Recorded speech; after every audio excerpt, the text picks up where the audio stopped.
Assalamualaikum warahmatullahi wabarakatuh. Salam sejahtera untuk kita semua. Dan pada kesempatan kali ini saya akan mencoba menjawab beberapa soal yang telah Ibu Aklima berikan sebagai dosen pengantar MK ini. Baik, untuk yang pertama langsung ada soal. Jelaskan 3 fungsi legislatif dan sertakan pendapat masing-masing terhadap kinerja legislatif. Baik, untuk fungsinya, berdasarkan pasal 20A Undang-Undang 1945,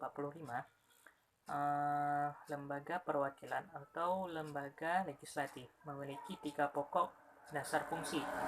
Yang pertama ada fungsi legislasi, fungsi anggaran, dan yang terakhir ketiga ada fungsi pengawasan.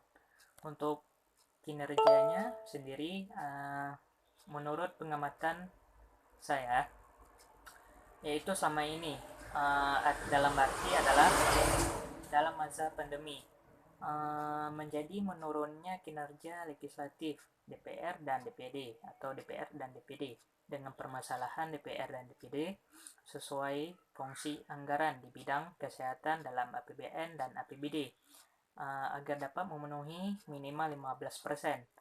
Melalui ini diharapkan sambungnya agar pemerintah pusat dan daerah untuk lebih memperhatikan pembangunan kesehatan masyarakat di masa mendatang.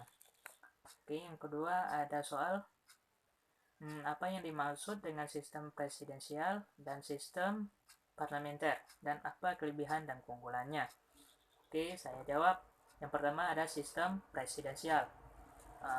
Sistem presidensial dapat diartikan sebagai salah satu sistem yang kekuasaan utamanya berada di tangan seorang presiden dari lembaga eksekutif yang dipilih oleh rakyat pada kegiatan pemilu.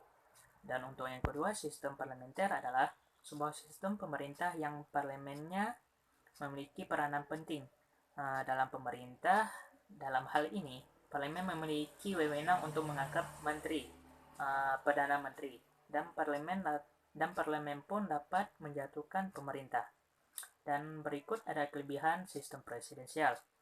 1. Yang pertama, badan eksekutif lebih stabil. 2.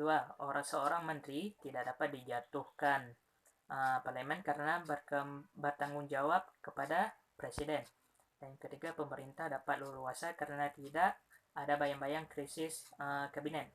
Dan yang keempat, ada penyusun program kerja kabinet lebih mudah disesuaikan dengan jangka waktu masa jabatannya.